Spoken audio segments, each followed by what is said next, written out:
2007년 19살이었던 나는 아무 계획을 세우지 않고 30만 엔을 가지고 오사카에 가는 배를 탔다. 부산에서 배를 타고 오사카까지는 16시간이 걸린다. 배 안에는 편의점도 있고 포장마차도 있었다. 일본 맥주 자판기와 타코야키 자판기 등 배를 타는 것만으로 벌써 일본에 온 것 같았다. 배에서 저녁을 먹으면서 술을 마시고 자고 일어나서 바다가 보이는 사우나에 갔다 오면 오사카에 도착한다. 스마트폰도 없던 시절 일본에 대한 최소한의 지식을 얻기 위해 서점에서 팔던 일본 관광책 2권을 사서 읽었다. 그 책에는 오사카에 가면 우선 남바에 가라고 써져 있었다. 그렇게 배에서 내려서 지하철을 타고 남바로 갔다. 모든 게 새롭고 재미있었다. 내가 모르는 언어, 익숙하지만 다른 지하철, 두근두근 거리는 마음이 멈추지 않았다. 그런 생각을 하는 도중에 남바에 도착했다. 그런데 남바는 생각보다 복잡하고 컸다. 안내 표지판은 전부 일본어라 뭐라고 써져 있는지 전혀 모르겠고 길도 모르겠고 사람들한테 물어보려고 해도 뭐라고 말을 걸면 좋을지 전혀 몰랐다.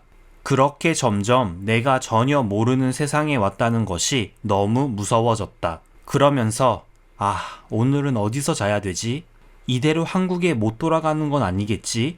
라는 생각도 들었다. 그렇게 걷다가 어느 횡단보도에 멈춰서서 건너편 건물을 바라보면서 집에 가고 싶다 라는 생각 그리고 울고 싶었다. 그때 기억은 아직도 생생하게 남아있고 지금도 그 생각을 하면 울 것 같다. 왔던 길을 그대로 돌아가 배 타고 한국에 가고 싶었지만 이대로 포기하기 싫었다. 그때 책에서 본 오사카에 트스루아시라는 한인타운이 있다는 내용이 떠올랐다. 남바 한복판에서 캐리어를 풀어서 책을 꺼내서 읽었다. 트스루아시에 한국인이 하는 게스트하우스 정보가 써져 있었다. 오늘 잘 곳이 정해지니까 한결 마음이 편해졌다. 편한 마음으로 남바를 둘러봤다. 책에서 봤던 킨유 라멘이 실제 내 눈앞에 있었다. 그렇게 일본에서 처음 먹는 음식을 라멘으로 정했다. 아빠가 출장 갔다가 사온 일본 컵라면만 먹다가 실제로 먹은 라멘은 정말 너무 맛있었다. 재미있었던 건 킨유 라멘에서는 김치를 무한으로 먹을 수 있다. 한국에서도 김치를 안 좋아해서 잘 안 먹는데 일본에서 처음 먹는 김치, 이건 충격적으로 더 맛이 없었다. 그렇게 남바를 구경하고 트스루아시로 갔다. 다음 내용은 3편에서. 2007년 19살이었던 나는 아무 계획을 세우지 않고 30만 엔을 가지고 오사카에 가는 배를 탔다. 부산에서 배를 타고 오사카까지는 16시간이 걸린다. 배 안에는 편의점도 있고 포장마차도 있었다. 일본 맥주 자판기와 타코야키 자판기 등 배를 타는 것만으로 벌써 일본에 온 것 같았다. 배에서 저녁을 먹으면서 술을 마시고 자고 일어나서 바다가 보이는 사우나에 갔다 오면 오사카에 도착한다. 스마트폰도 없던 시절 일본에 대한 최소한의 지식을 얻기 위해 서점에서 팔던 일본 관광책 2권을 사서 읽었다. 그 책에는 오사카에 가면 우선 남바에 가라고 써져 있었다. 그렇게 배에서 내려서 지하철을 타고 남바로 갔다. 모든 게 새롭고 재미있었다. 내가 모르는 언어, 익숙하지만 다른 지하철, 두근두근 거리는 마음이 멈추지 않았다. 그런 생각을 하는 도중에 남바에 도착했다. 그런데 남바는 생각보다 복잡하고 컸다. 안내 표지판은 전부 일본어라 뭐라고 써져 있는지 전혀 모르겠고 길도 모르겠고 사람들한테 물어보려고 해도 뭐라고 말을 걸면 좋을지 전혀 몰랐다.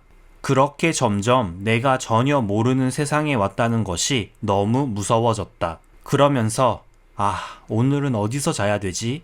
이대로 한국에 못 돌아가는 건 아니겠지?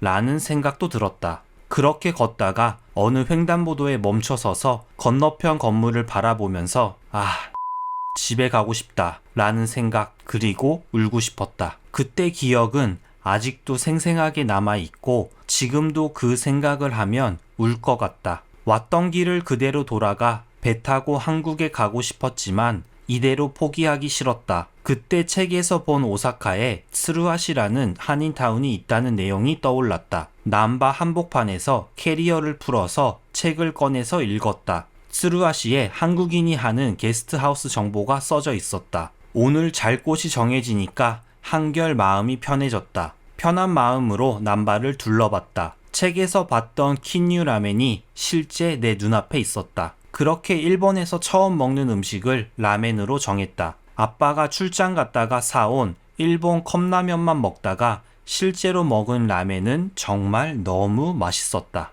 재미있었던 건 킨유 라멘에서는 김치를 무한으로 먹을 수 있다. 한국에서도 김치를 안 좋아해서 잘 안 먹는데 일본에서 처음 먹는 김치, 이건 충격적으로 더 맛이 없었다. 그렇게 남바를 구경하고 츠루하시로 갔다. 다음 내용은 3편에서.